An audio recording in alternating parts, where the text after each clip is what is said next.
Listen carefully, because what you are about to hear is not just another teaching. It is an invitation into a complete internal shift. We are not here for surface-level religion. We are not here for performance, and we are not here to decorate the ego with spiritual language.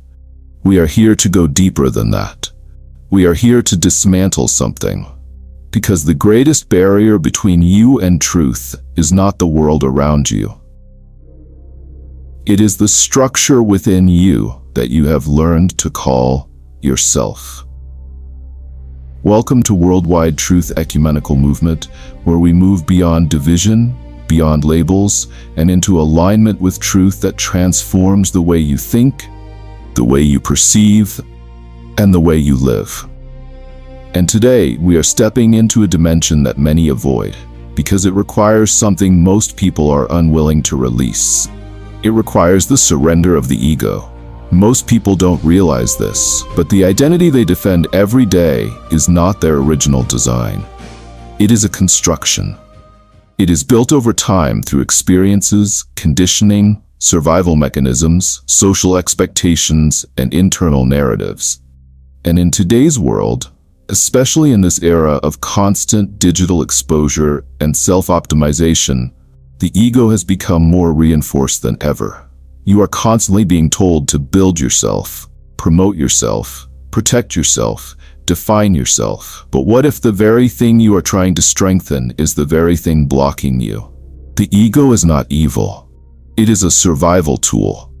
It is designed to help you navigate the world, to maintain a sense of control, to avoid pain, but over time, it begins to overstep its function.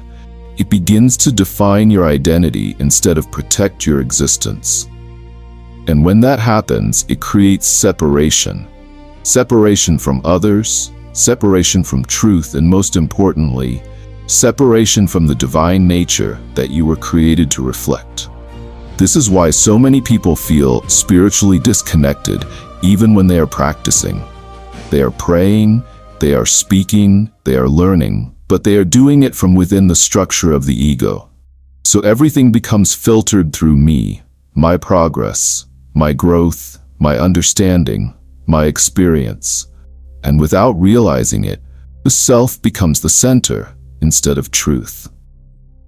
But there's another way. There is a shift that happens when you stop trying to improve the self and begin to surrender it.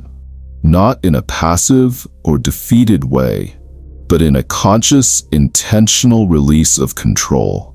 This is what we are calling deconstruction. And this is where transformation actually begins. Because before anything new can be built, something old has to be dismantled.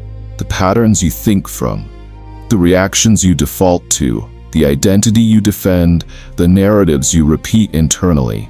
These are not fixed realities. They are learned structures.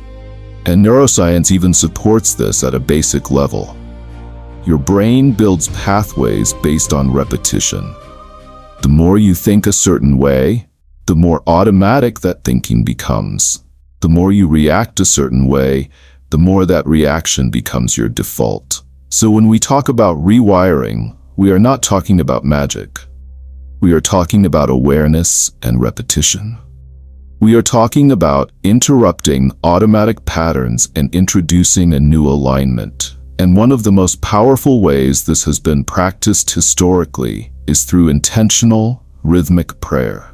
Not empty repetition, but focused alignment. When you engage in prayer with awareness, especially in a rhythmic and consistent way, something shifts. Your attention stabilizes, your internal noise begins to quiet, your body starts to regulate, your breathing slows, your thoughts become less scattered. And in that state, you are no longer reacting, you are aligning. This is where the concept of frequency is often used, and while it can sound abstract, the practical reality is simple.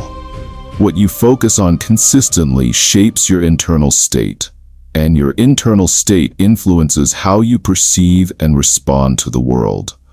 So when you center your mind on truth, when you consistently return to a place of stillness and alignment, you begin to weaken the dominance of the ego. not by fighting it, but by no longer feeding it. This is what surrender actually looks like. It is not losing yourself. It is releasing what you are not. And as this process continues, something begins to emerge. Not a new identity that you construct, but a deeper awareness that was always there beneath the noise. A clarity that is not reactive. A sense of stability that is not dependent on circumstances.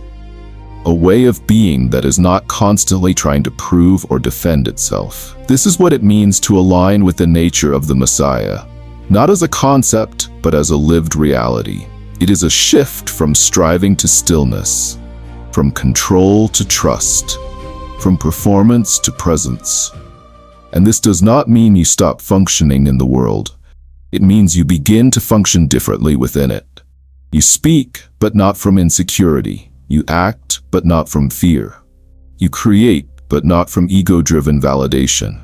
There's a quiet authority that begins to form. Not loud, not forceful, but stable, grounded, clear. And in a world that is constantly noisy, constantly reactive, constantly demanding attention, this kind of presence stands out.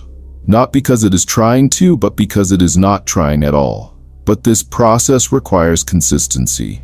You cannot touch this state once and expect it to remain. Just like any pattern, it is reinforced through repetition, daily alignment, daily awareness, daily return to stillness. This is why intentional prayer, reflection, and silence are not optional. They are foundational. They are the practices that create space for this transformation to stabilize. And over time, the question shifts. You stop asking, how do I become better? And you begin asking, what am I still holding on to that is not true?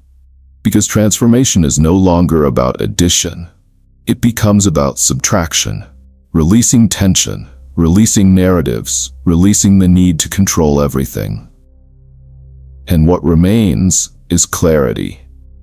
Now let's be honest, this is not always comfortable. There's a phase in this process where you feel like you are in between identities. The old patterns are weakening, but the new stability is not fully established. This can feel like emptiness, like uncertainty, like loss. But this is not regression. This is transition. This is the space where the ego is no longer dominant, but the new alignment is still forming. And most people turn back here. They return to old patterns because they feel familiar, because uncertainty feels unsafe. But if you stay in the process, if you allow the silence without rushing to fill it, something powerful happens. You stabilize. And once that stability forms, you no longer need to force alignment. It becomes natural. Your responses change without effort. Your thinking becomes clearer without strain. Your presence becomes grounded without trying. And this is where embodiment begins. Not something you switch on and off, but something you live from. At this point, the ego does not disappear completely, but it loses authority. It becomes a tool again, not a ruler. And you are no longer driven by it. You are guided by something deeper. And this is where real freedom exists. Not in having everything controlled, but in no longer being controlled internally. So as you move forward from this moment, don't try to force a dramatic transformation overnight. That is still the ego trying to achieve something. Instead, begin with awareness. Notice your patterns, notice your reactions, notice where you're acting from tension instead of clarity, and then gently interrupt it. Return to stillness, return to alignment, return to truth, again and again. Because every time you do, you are weakening the old structure and strengthening the new one. And over time, you will not have to think about it, you will simply live it. And that is the shift, not learning truth, but becoming aligned with it. If this message resonated with you, if it challenged you, if it made you pause and reflect, then you are already in the process. Because awareness is the beginning of transformation. Stay consistent, stay present, stay aligned. And if you are walking this path with us, then you already understand this is not about information. This is about transformation. This is Worldwide Truth Ecumenical Movement, where truth is not just taught, it is lived.